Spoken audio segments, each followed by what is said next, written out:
But now it's time for Trevor Lawrence. He got his bag. He got his money. Now it's time for him to get his team to the next level. The number, though, is set at 8.5 according to DraftKings. It is basically even money, minus 110 both ways. Raphael, I'm interested. What do you got? Look at those Goldilocks on Trevor Lawrence right there. But I'm going under on this one. They're back-to-back 9-win seasons, but that streak ends. I am not sold on the Jacksonville Jaguars defense. Their defense is going to be the big reason why they lose a lot of games. And their first 5 games in the schedule is brutal. I do not like Jacksonville. I'm hoping Duval City is not listening because I do ESPN in Jacksonville, so don't be mad at me now on Thursday. But Duval is going to be a very long season this year. All right, so that's Raphael. Now I'm anxious to see where everybody else goes. Charles, do you agree with Raphael or not? Of course not. That's Duval County. But I'm going to go with the over 8.5 wins. I think the Jags are going to be way better than many might think. Dougie P and Trevor, I think they can get them to at least 9 wins. You know, I pinpointed the Browns, the Colts, Texans. They should split, then possibly sweep the Titans. Then they get the Bears, Patriots, Vikings, and Raiders. So, yeah, give me Jaguars over 8.5 wins. Did you say Dougie P? Dougie P. Dougie P? Love it. I feel like low key, he's like a hip hop head, and like Charles at home is, blasting. I don't know the new guys out. I don't want to throw a name out and then somebody offensive, but you guys know what I'm talking about. All right, Seabass, over under. Just kidding. I'm not muted this time.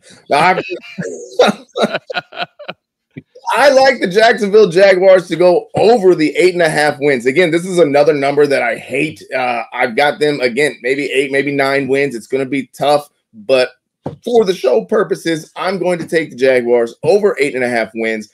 4th year in the league for Trevor Lawrence, 3rd year with Dougie P.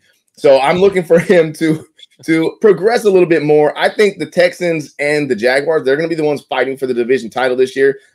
Both at 9 wins, it's going to come down to some tiebreakers, I think. But I'll take the Jaguars over 8.5 wins. It does. I think the sentiment that you have is the one that a lot of people have, Seabass, is that now that there are 17 games, that it's always a half. It always seems like it sits right where you hate it.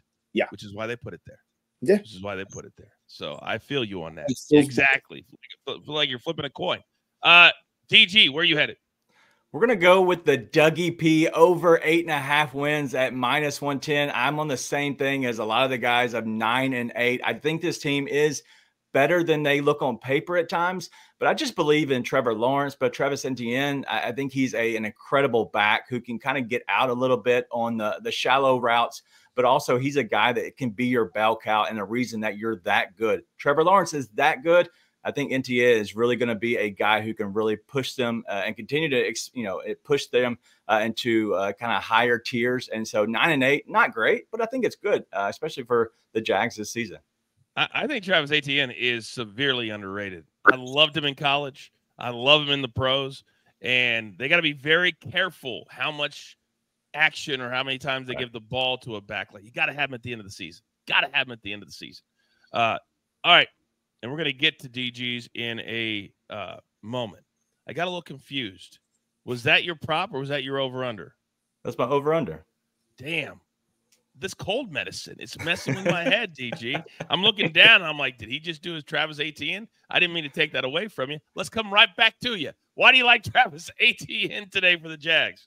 All right, listen, I don't know what that cold medicine is doing, but I want some of it. I am not on Travis Etienne today. I'm going to go on Foyesade Aluakon. Yeah, I know it's hard to say, but I've been practicing in the mirror.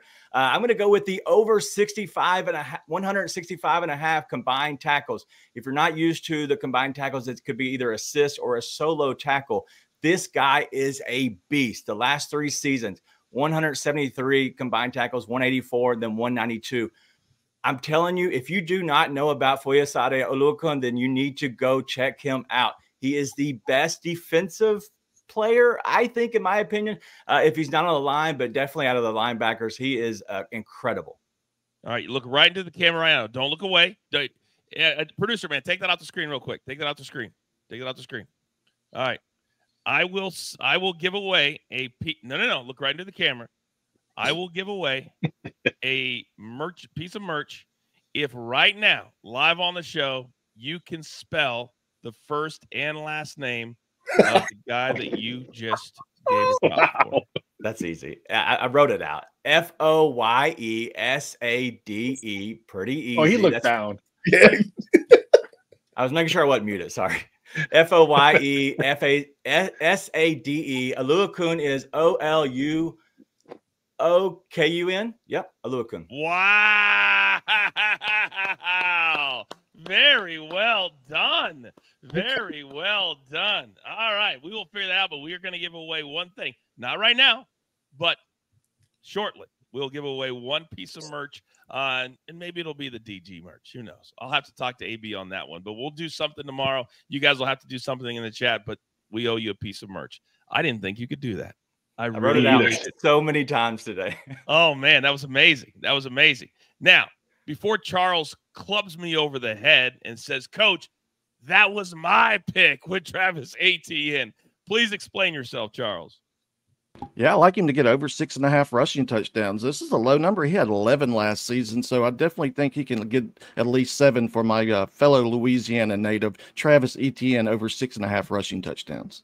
All right, very good and very to the point. I tell you what, sometimes I give direction. Not everybody listens. Charles, always right on point. Raphael, you're up. Coach, I am completely blown away that I'm getting plus a nickel on this prop bet. Trevor Lawrence over 3,800.5 passing yards. He's hit this prop 2 out of 3 times. Yes, I know DG's probably mentioned their best defensive player, but that's all they have on defense, and I think they're going to be behind a lot. So I think they're going to have to throw a lot. I think the running game will probably be obsolete in the second half because they'll be losing. Trevor Lawrence has a big year through the air. Their defense is the reason why they cause losses. Just look at their schedule. I know Charles mentioned it, but that schedule is brutal. One of the words we love here at DTL is synergy. Seabass, explain that. Trevor Lawrence, we've talked about how great he's going to be this year. Again, with the third year with his coach, just progressing. I've got him over 22.5 touchdown passes this year. He hit 25 2 years ago. Last year, he only played 16 games and hit 21. The loss of Calvin Ridley, I don't see it to be a big factor. Like Raphael said, they're going to be throwing the ball a lot if they're down in games, which I expect them to be. 9 wins is only 50%, a little more than 50%. But Trevor Lawrence, we're going to take him over 22.5 touchdowns. Yeah, in the chat, John says 22.5 passing touchdowns seems really low. Same with the passing yards. Either one of you think why that seems low, or does it seem low to you, which is why you picked those, Raphael? I mean, I was on the air last week with Jacksonville, and they're really nervous on how their offense is going to have to play throwing a lot because they do believe that their defense is probably going to give up points in that division, especially with the division getting healthier with Indianapolis and everyone else. So I think the odds makers probably made it a little bit low so they can probably hedge off it through game stats, not the future stats. What are your thoughts, Seabass, on that? Did it seem super low to you when you were handicapping? I didn't think it was super low, but based on 2 seasons ago and then what he did last year, I thought it was a playable number. With them looking to be behind a little bit, if you will. Look, they gave up, I think they were top 7 or 8 in pass yards allowed last year, and then top 12 in rushing yards allowed. So their defense is not very good. And to be anything competitive in a game, if you don't have defense, you got to put up points. And the best way to do that is throw the ball downfield. So. All right, very good. Love the insight.